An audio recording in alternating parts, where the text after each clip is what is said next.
fiction, science fiction, horror, fantasy, crime, LGBT, thriller. You have now entered the House of Mystery with your hosts, Eric Shapiro, David North Martino, John Copenhaver, and Al Warren. Heard on KCAA 106.5 FM Los Angeles, 102.3 FM Riverside, and 105.0 AM Palm Springs. Now, we've got a great guest, first time meeting, and of course there's been a lot of talk lately about this lady, Heather Wade. Thanks for being here. Oh, it's my pleasure. It's my pleasure to be here, even though it's radio during the day, which is a little bit strange to me, but strange is the business we're in. That's right. And daytime is good. I keep the studio real dark. So, Heather, what's been going on? So now you've kind of gone into your own show. You've left Midnight in the Desert. First of all, let's go back to that first before we get into the new stuff. Midnight in the Desert. That was an Art Bell project, I guess I'll say. So how did you get involved with Art Bell? How did I get involved with Art Bell? Well, it started way, way back. Oh, gosh. Even when he was toying around with the idea of coming back with a new show. And I'm sure there's plenty of people who will contest me on this, but I remember when he said, well, we need a name for our new show. What is the name going to be? And a lot of people said, oh, call it the Art Bell Show. You know, everybody will know what that is and everybody will tune in. And we sort of wrestled around with a bunch of ideas. And I said, gosh, I think a great idea. This was on a forum that I will not name. I said, I think a great idea would be to call the show after the song that Crystal Gale wrote for you. Why don't you call it Midnight in the Desert? And he liked the idea, and he thought, all right, let's put it to a vote. And there were a few other ideas, and Midnight in the Desert won on the forum just hands down. It was like 97% voted for the name Midnight in the Desert.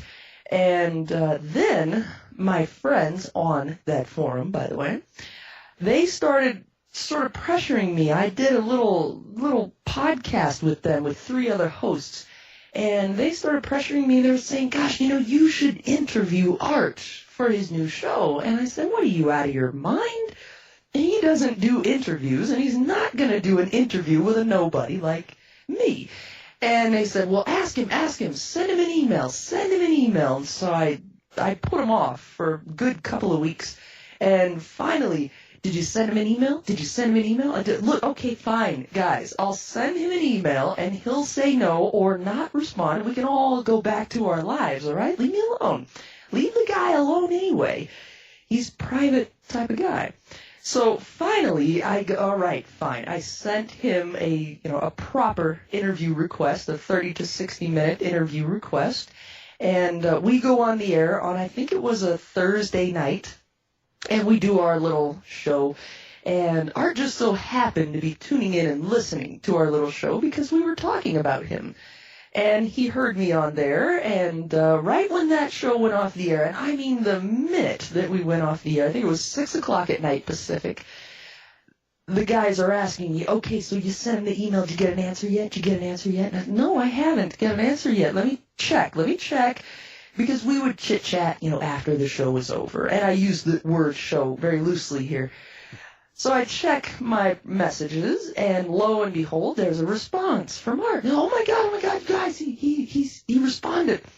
And he says, yes, I'll do an interview with you, and here's my phone number. When can we talk? And I went, oh, great. Thanks a lot, you guys. I've never done this before. How am I going to do this now? I got to call him. He gave you his phone number. Yeah, he gave me his phone number. So I get off the phone with these guys on our group Skype call, and I send Art a little message, and I said, look, I got a day job, and my break is from 2 to 2:20. So here's what I'll do. I'll call you between 2 and 2:05 p.m. And he responds back, that's a pretty narrow time window, but okay. So I call him up the next day at exactly the time, and he answers. And I'm thinking in my mind, let's do this remotely over Skype if we possibly can.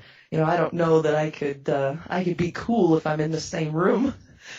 And what does he say? Why don't you come on out to Pahrump? We'll do the interview out here, and I can show you the studio and everything. And I'm going, oh, be cool. Okay, that sounds great. And we settled on a day of July 11th, 2015. And I went out to Pahrump, and we did the thing.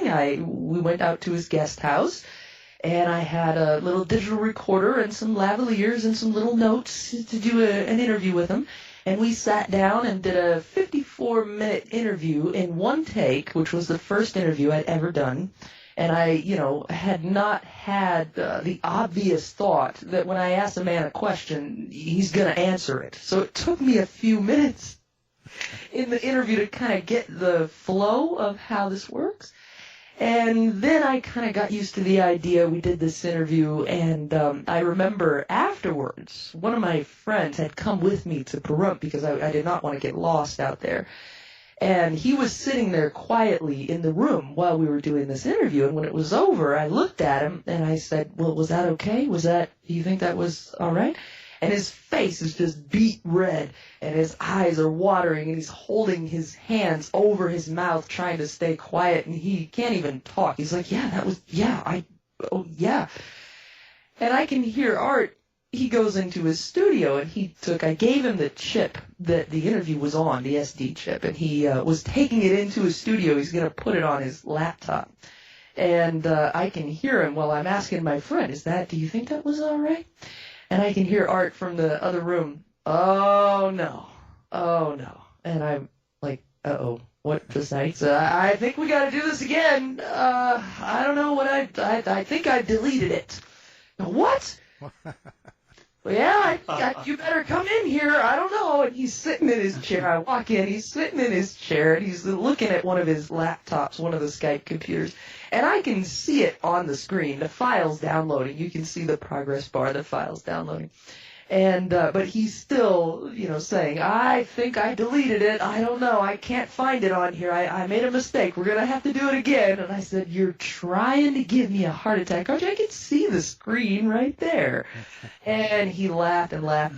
And that was kind of it. It was just very strange to meet someone that you never met before in person, and it felt like meeting an old friend that you just hadn't seen in a week or something like that.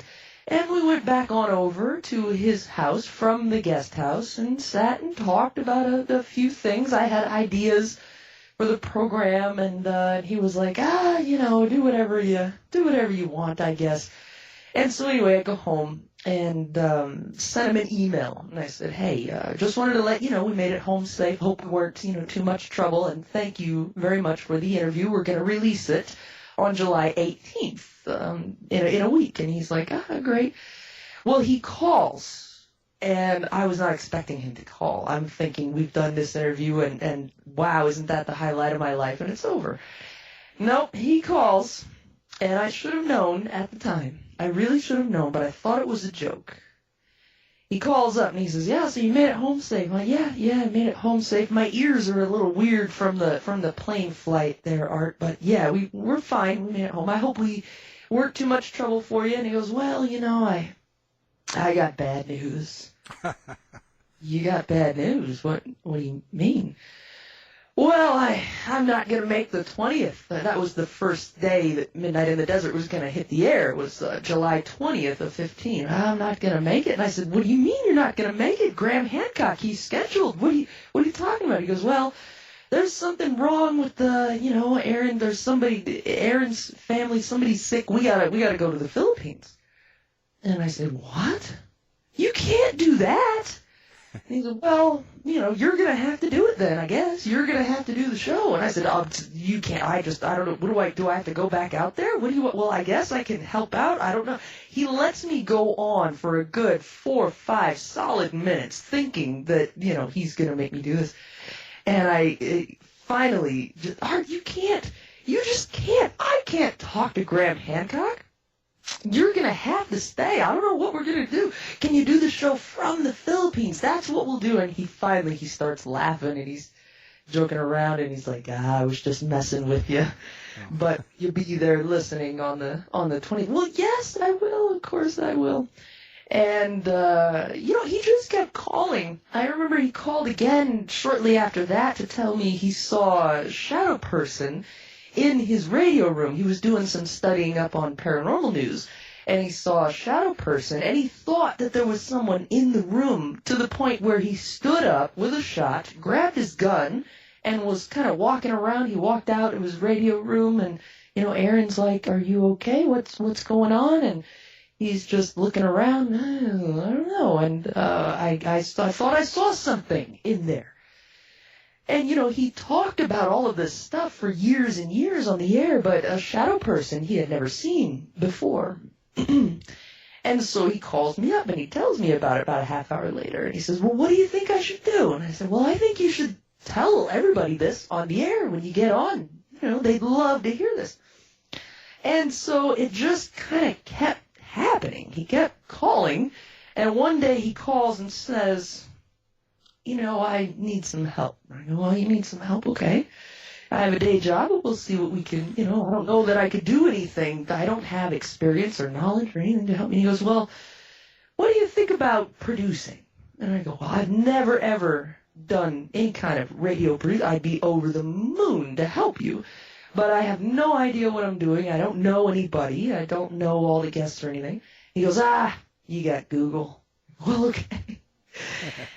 And he starts telling me a little bit about how to produce and how to prep. And he kind of gives me this quick sort of outline crash course on how to produce a radio show for him.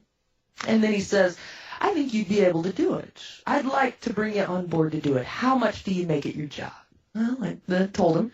He goes, all right, I'll double it. But here's the thing. Number one, you cannot have your own show while you're producing for me. And number two, I need you to work for 30 days before you get paid. You're going to give me 30 days of performance, and I will see what you can do, and then we'll figure out if you're permanently on board or not. And he said, is that a deal you can make? Are you going to make it for 30 days? And yes, I will. I can handle that. Okay. And for 30 days, I put my back into it like you would not believe. And today, now, here we are. Well, that's quite a story. Now, how did this go with the leaving of the show? Well, that isn't such a long story. No. Actually, that's a pretty short story.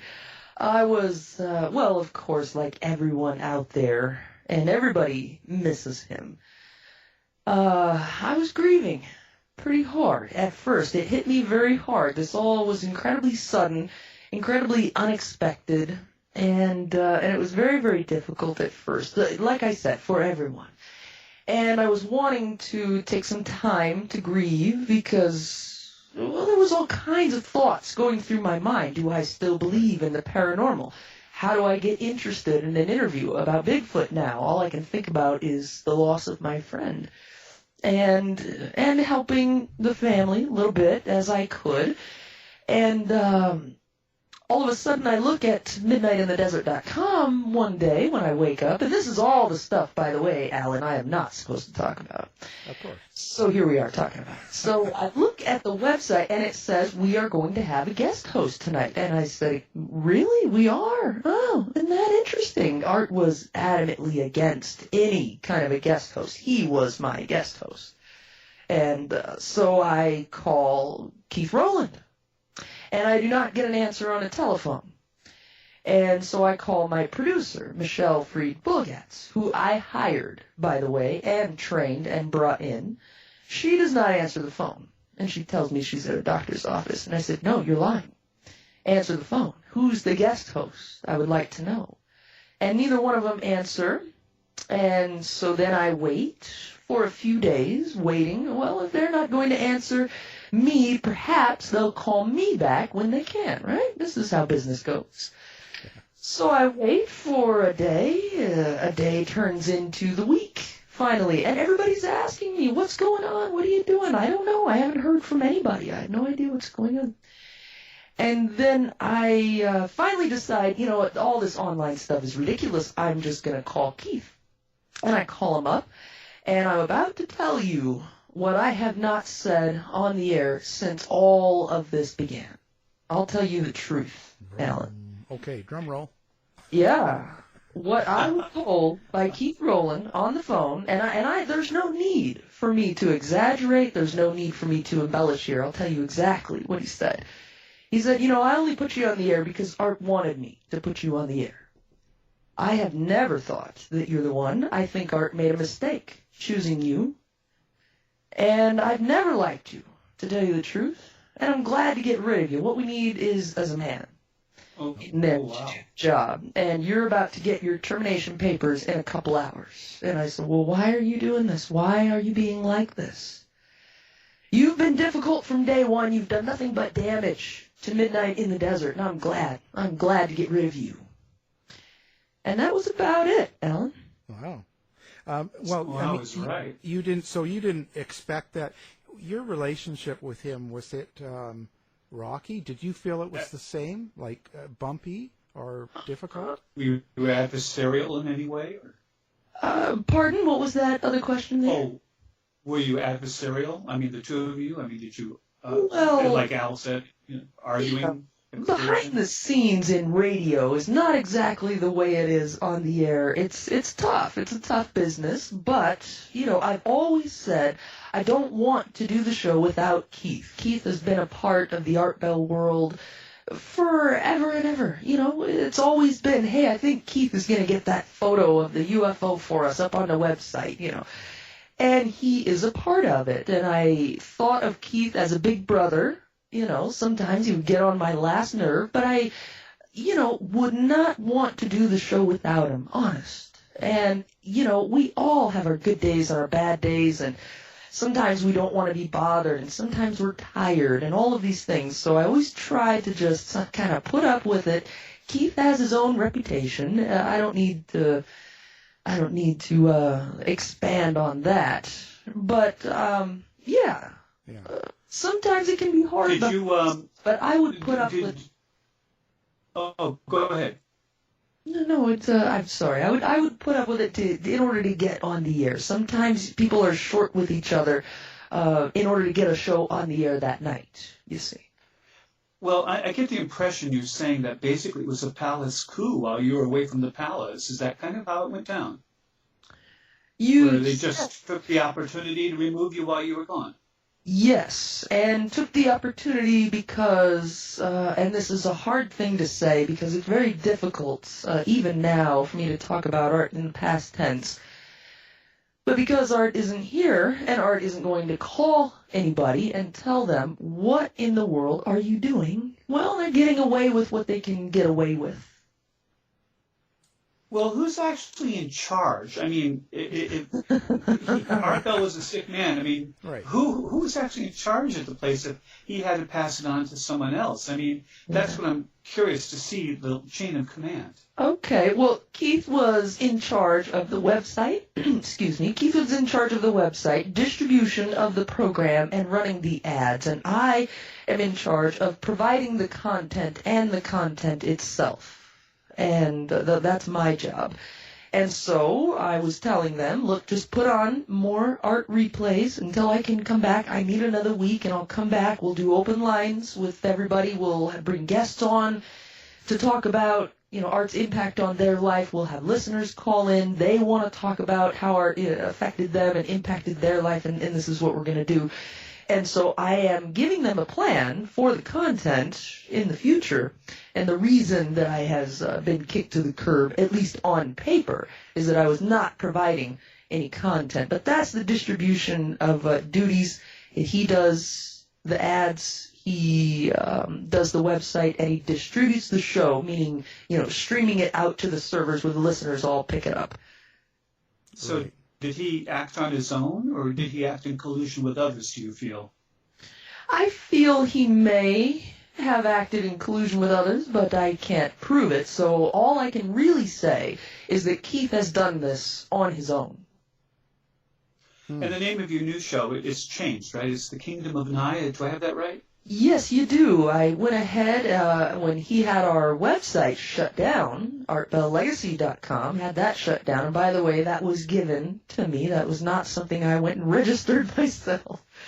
But he had our website shut down, and the quickest way to get back up and running and get back on the air was a new name.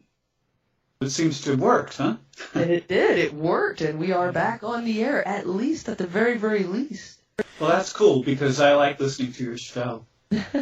We've been really having some interesting guests come on here lately, and they've really been showing up with their A game to deliver some fantastic programs. And the audience shows up every night also. So this is really good, and we're picking up affiliates. We don't have, we don't have a huge collection of affiliates right now, but I'm just excited that we have affiliates knocking on our door.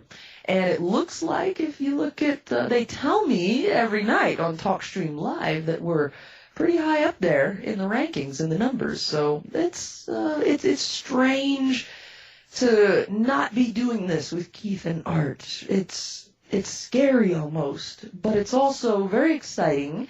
And as crazy as this may sound, I can almost sense Art smiling sometimes when I'm in the studio at night and it's about the last hour of the show. I can almost just sense a nod and a smile of approval, and I truly hope that is real and not just my imagination. So it could be a shadow person. Yeah, it should be a shadow. Yeah, where do you want to bring this show now? Like, what direction do you want to take it in? Define direction. Well, the show as it was with Midnight in the Desert and how it was going, and with Keith. Now you don't have Keith. Mm-hmm. What do you plan on doing? Or do you want to? Are you going to keep it the same, or are you going to do some changes to it? Maybe a different direction, maybe different types of guests, or is everything going to stay the same? Well, the only kind of radio I know how to do is the kind of radio Art taught me to do. Right. So, and the only show that I really know how to do is Midnight in the Desert. I mean, even with the Kingdom of Nye, I slip sometimes, and I'll say, send me an email to Heather at I'll do these things, which is because it's in there, it's ingrained, it's in my blood. And this is the only show that I have in my heart and in my blood. So I don't know that it's appropriate to change any kind of the format. Art has a winning formula. He really does. And I want to keep to that format. Of course, it doesn't always have to be paranormal. Art was trying to emphasize this when he was hosting, and boy did he ever get a lot of kicking and screaming from the audience. But it does not always have to be paranormal. As long as it's interesting and it has to do with our lives, it ought to be talked about on talk radio. This was Art's philosophy. I'll always keep it a long-form show. I am not going to start splitting up the show and having 2 or 3 or 4 guests on in a night. That's just opposite of what Art's intention was for a long-form show. So I'll always do that. And on into the future, what I want is to grow this program, because here's what I really want. And I want to run this past you guys and get your reaction to this, your thoughts on this, because we've got Alexander William Bell in this world now. He is about 11 months old, and he doesn't know anything about his daddy. He doesn't know about his father. He's still a tiny baby. And I want to teach him about radio. I want to teach him about his father. And his mom likes this idea. And my idea is to grow this show as big as we can possibly get it. And when I get old, and when Alexander William Bell is ready, or if Asia wants to learn, if she wants to pick it up, we can hand it on over to her or him when they're old enough and when they've learned enough and they at a point where they can host a program. I'd be more than happy to hand everything over to Alexander William Bell or to Asia Rain Bell, either one that wants to take this on. And then we will have a Bell on the air, and everybody can call Alexander Bell and tell him. He can hear it from the audience. He can get those calls himself, and we all know that he will, right? Yeah. And they can tell him about his father. And we have a Bell on the air. And when Alexander has children, if he has a son or a daughter that takes the radio, he can teach them. And on it can go. And this, Alan, is a legacy. And this is what I intend to do with the program. I don't know if I'll succeed. It's more than a legacy. It's more of a dynasty. You could You're creating something like the Kennedys or something, it sounds like. Oh, radio. But don't you want a Bell on the air? Don't you think we ought to have a Bell on the air? Why did Art teach me all of this? So it can end with me? It doesn't seem right either. No. Continuity, which is a good thing, I think. Yeah, because, I mean, frankly, when he left Coast to Coast, Coast went to hell. I'll get screamed at for that, but that's how I've always felt. Yep, I'm going to tell him on you. Well, that's how I've always felt. So that's. Well, I don't think it's a big secret out there. I mean, come on. I mean, that's just. It's not the first time I've said that, and sometimes people. Why do you say that, though? I mean, I'm curious. Because a couple of different reasons. First of all, Art Bell had a way of doing a show. And of course, you can't replace that. But he also had style to him, and he didn't take his own total belief and make the show around that. It was around the guest. Coast to Coast currently has a feel to it, and almost like an agenda to the way that they question and the way that they actually talk to guests. It's talking from what I believe is right, and how do you make me change my mind, rather than you as the guest tell me what you know. And that's a problem for me, listening. So, but, yes. I mean, that's me. And I'm only one person. And how about you, Heather? I mean, what is it you feel has gone wrong with the show? Gone wrong with Coast? Yeah. That's what's wrong. And this is also stuff that I never talk about on the air, but I guess that's the thing about being on someone else's show. You can kind of let it hang out a little bit. What they've done, like Coast to Coast AM, Art and Ramona made Coast to Coast AM. It's just as much Ramona as it ever was Art. They both made that out of love they had for each other, and love that they had for radio, and love for just plain blowing people away with something cool in the middle of the night. And that was the thought process behind it. Also, another thought process behind long-form late-night talk, Art's vision, is you let a person tell their story. It's as simple as that. You let a person tell their story, you have a two-way conversation with them, the way we're having here. It's not a lecture. It's not for sound bites either. It's for a good, in-depth conversation to get a person to tell their story. A guest that comes to mind that Art had on way back when he was doing Coast was Zeph Daniels. And he had an incredible story to tell. I mean, Zeph told a story about growing up with satanic cults. Excuse me, I don't want to cough in your ear here. Sorry about that. So, here we've got a real delicate topic. We've got someone who's coming to talk about things very intimate, very private, not exactly things that you would be proud of. I mean, this is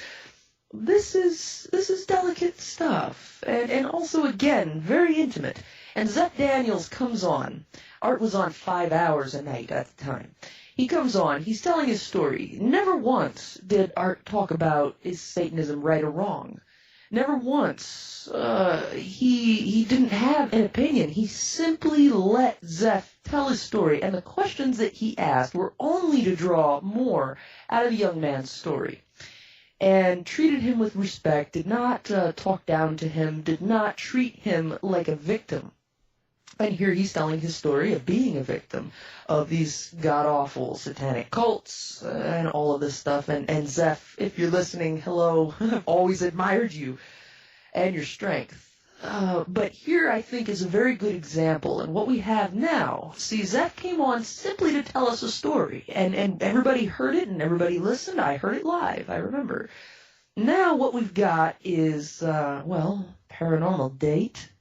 And you've got the latest book and the latest television program and the latest thing that you can subscribe to maybe get a little entertainment value on something that is highly questionable as far as the paranormal goes. You know, this is what we're getting now. When was the last time you ever heard somebody say, God, I heard just a really interesting story on Coast? Exactly. Yeah, and the other thing that bothers me is you can put it on and it's 5 days a week of nothing but politics. And, it's too much for me. If I want politics, I can turn on any channel, CNN, Fox, any of them, and it's 24/7. Have they leaned that far? Yeah. In fact, I'd always scan through at night. I usually listen to the books of people I'm interviewing at night, but I'll sometimes be tired of it and just turn on to listen to the radio. And every time, and you go through their listing, and I'm looking for a show that's interesting for the last month, and it's just craziness. It's all politics, and politics kind of aimed at, and I'm tired of it. Politics with an agenda to get you on either the red team or the blue team. I'm guessing the red team. Yeah. Oh, yeah. Because come on, it's all. It's the Christian coalition there. It's just, so I'm sort of on coast to coast. I mean, have they really turned into a political right-wing talk show? I'll tell you what, go right on their show now. I mean, it's stuff like Alex Jones, Roger Stone, and people like that. And of course, the conversation's all about, even if they take the current things about shootings, and it's all about it being a false flag and it's fake, and it's just all that stuff, and it just drives me crazy because it's the same thing over and over, and it's just a different person each night telling me that the government's out to get me, that it's fake, and that nobody got killed, and then it's Alex Jones, the deep state is against him and trying to set him up, just like Trump, and I'm just like, come on, I can turn on Fox if I want that, and that's not what radio is about. Or if there's political radio shows, leave it for them, leave it for Rush, leave it for them. Leave it for Savage, leave it for Levin and these guys who do it very well. Yeah. But what the question is, look, Alan, you're a talk show host, right? So when you go to put a guest on your program or you're looking at the couple weeks ahead, aren't you thinking in your mind, okay, what am I offering the listener? Isn't this what we're in the business of doing? Exactly. And that's the whole theme of it.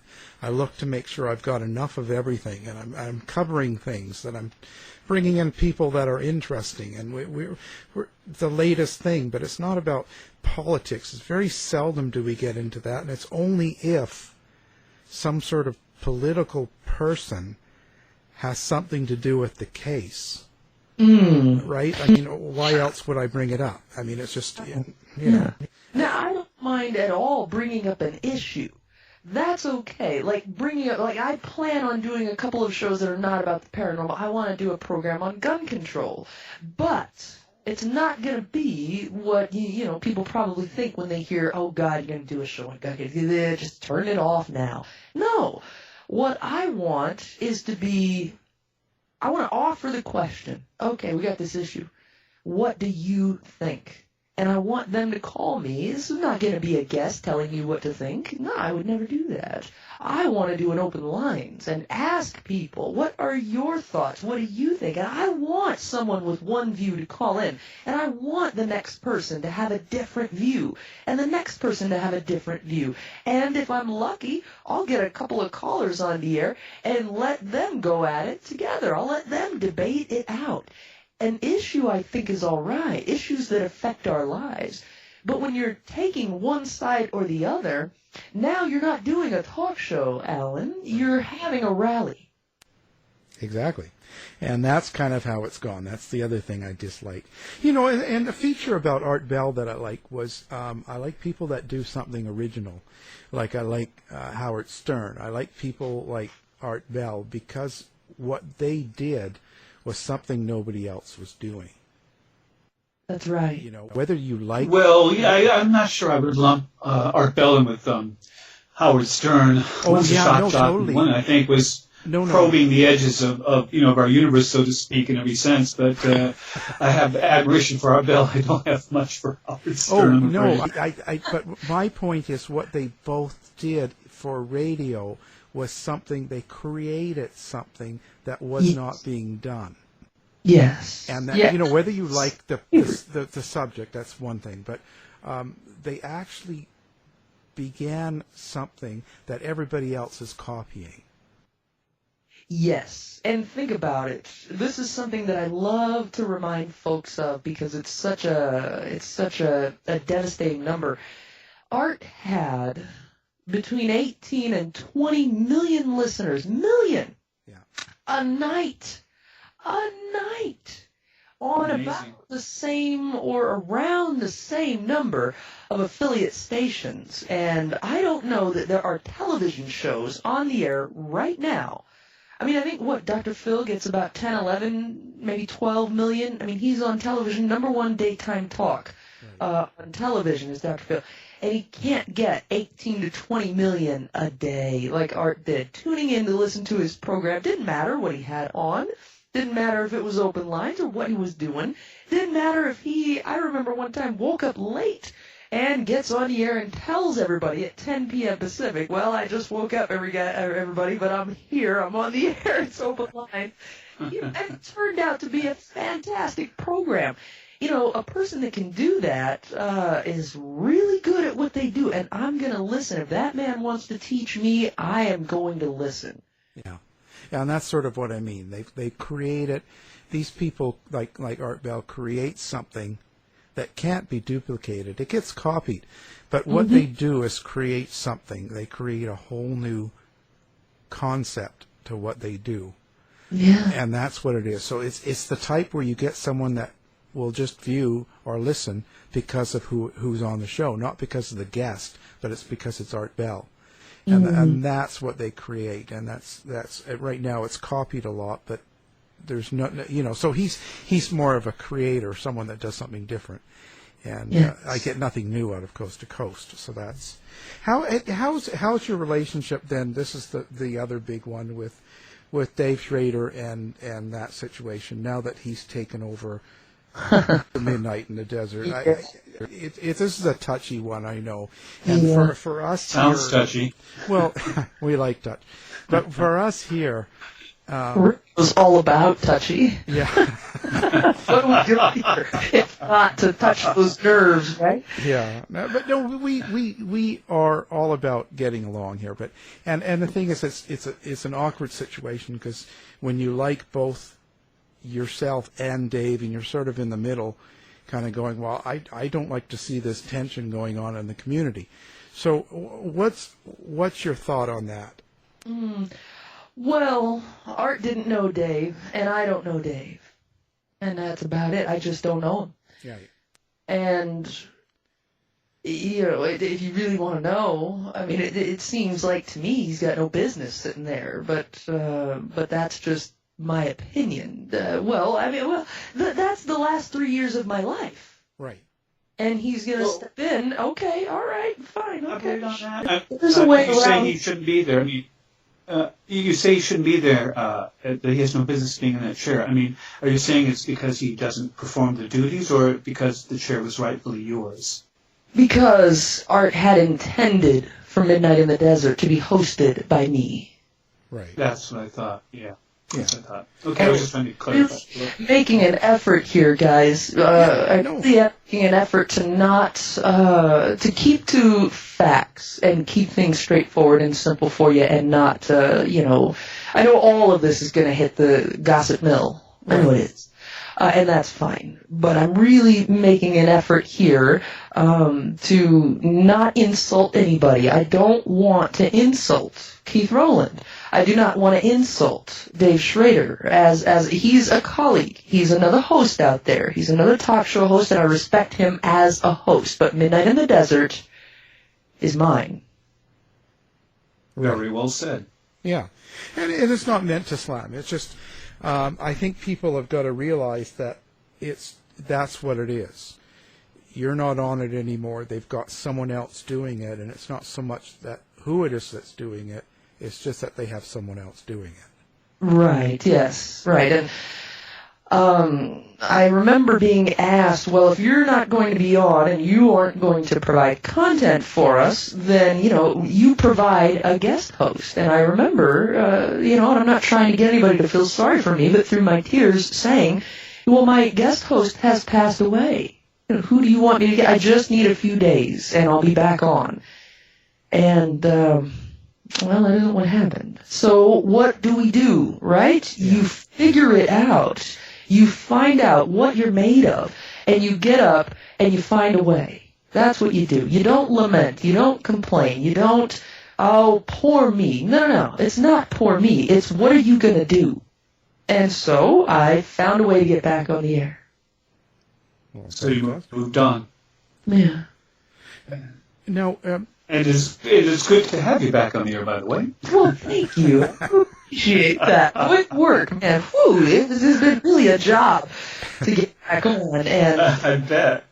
I think the biggest part of it was programming this Eventide BD500, my new profanity delay. Boy, I was all kinds of impressed. I'm not usually proud of myself on things, but I have never configured a profanity delay ever before. And, I got that done. I'm proud of my little dump button there. We got that. But yeah, being back on the air is surreal. It's all very strange, but it's a privilege, and it is a great honor. And I want to do right by Art, and I want to do right by the Bell family. I want to do the right thing. I don't want to insult anybody out there or talk trash about anybody or put anybody down. There's no sense in that. Like I said, I didn't want to do the program without Keith, and that is the truth. That is the God's honest truth. And all of this, yes, it hurt. It hurt bad. But again, you find a way and you carry on, and life isn't fair. No, certainly not. No. Certainly. Can I ask one thing about Art? I'm rather unclear on how quickly he passed away. You mentioned that he passed away quickly and it was kind of unexpected. Could you elaborate on that a little without being insensitive to the family, of course? Because, I mean, for me, one minute he was there and the next it was gone, and I've seen so little on what happened.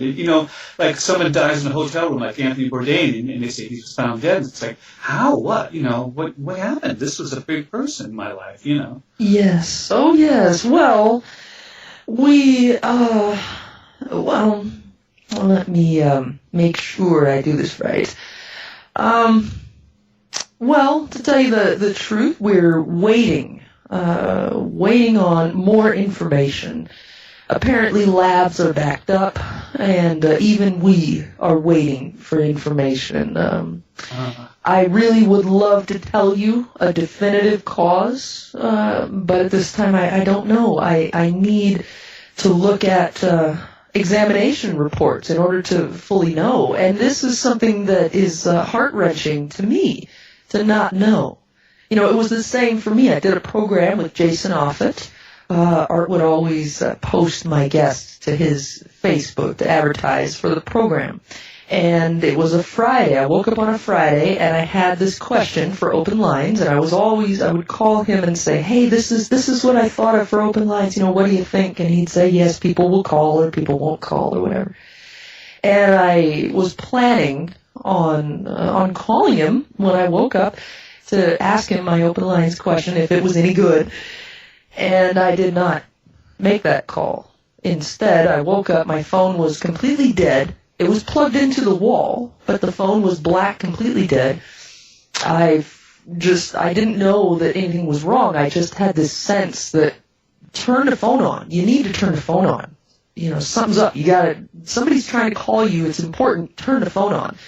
And so I plugged it into a battery pack charger that I have, finally got the thing to come on, and I saw Aaron's call come through. And usually if Aaron calls in the afternoon, it means we're going to have dinner that night. And so I answer the phone. I said, well, what's going on this afternoon, Aaron? And she says, her voice didn't sound right. And she said, Heather, it's Art. He's gone. And that's how I found out.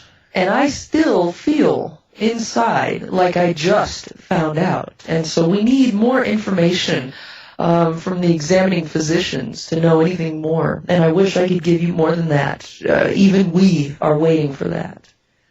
Yeah, it would help with closure. Again, referring to Anthony Bourdain, but we've since found out that it was suicide, but no one seems to know why he committed suicide because he seemed to have it all. And it does leave you wondering, because this was a fixture in our lives, and Art Bell was a fixture in mine. And, if he'd been declining steadily for a long period and was just getting worse and worse, yes, that's understandable. But it came as, like for you, I think, a big shock. For everyone. More so for you than me, of course. For everyone, I would think especially for the family. Absolutely. They're the ones that I think about. In a sense, I sometimes feel guilty because I'm the person on the air. I'm the person out, in the public talking about all of this. I knew him for just over 3 years.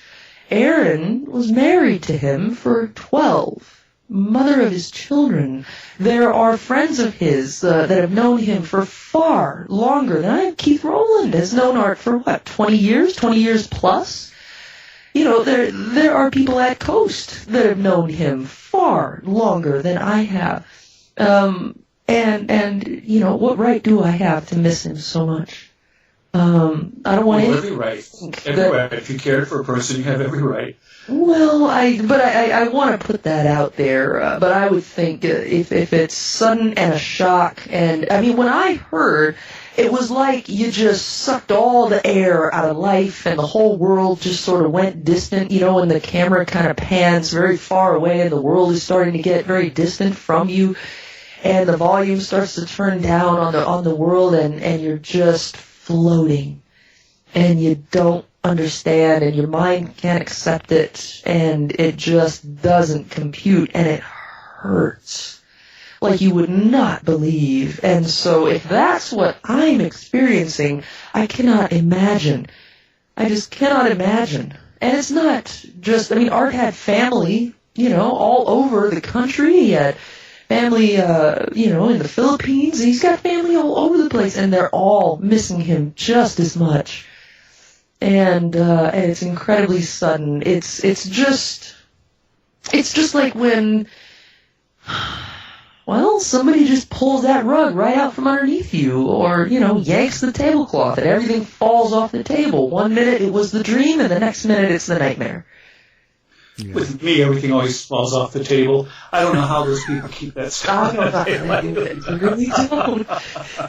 Yeah, and then I think there's a gimmick to it or something. I don't know. There must be special glasses and plates or something. But no, and then the aftermath added to that. And again, you try to find out what you're made of. Well, that's very well said. And we really appreciate you coming on the show, especially at this time. It's still pretty sensitive, and it's still pretty volatile out there. There's still a lot of talk going on. I see all over the web. So, yes, very raw. But very raw. it should settle down, and hopefully people can come together a little bit more than this goes with the society. I think we're a little bit snappy and judgmental right now in the States, and things need to calm down a little, you know. A little bit. I don't have any ill will toward what has the people that have done this. I don't have ill will. All I want is to do an honest program, do an honest program. I would like to be able to make that nightly connection with my listeners. And other than that, I'm not after anybody out there. I want to make that incredibly clear. I'm not after anybody. I don't want to insult anybody.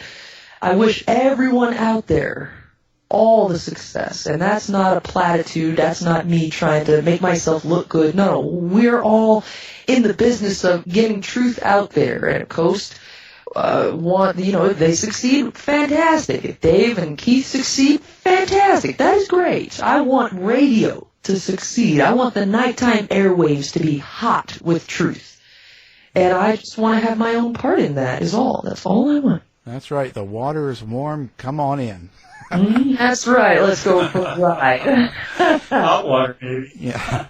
Well, time is out, but again, thank you very much, Heather Wade, and good luck on the new show. You're on just before us, I know, on KCAA in LA, and I think you're on the KYAH. I think I saw that just recently too, and I know we're on there twice a day. So, are you? Well, fantastic. I hope I maybe got some truths out, maybe cleared some things up. I hope so. But again, thank you. You did a marvelous job. Well, thank you for the opportunity to come on. I'm happy to come on anytime. To find out more about our show, guests, or listen to a previous show, visit our website at www.somethingweirdmedia.com.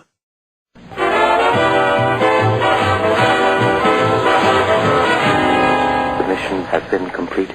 The end! By George, he's got it! It is the end! I'll see you. If you're lying to me, I'll be back. This has been a production of Something Weird Media.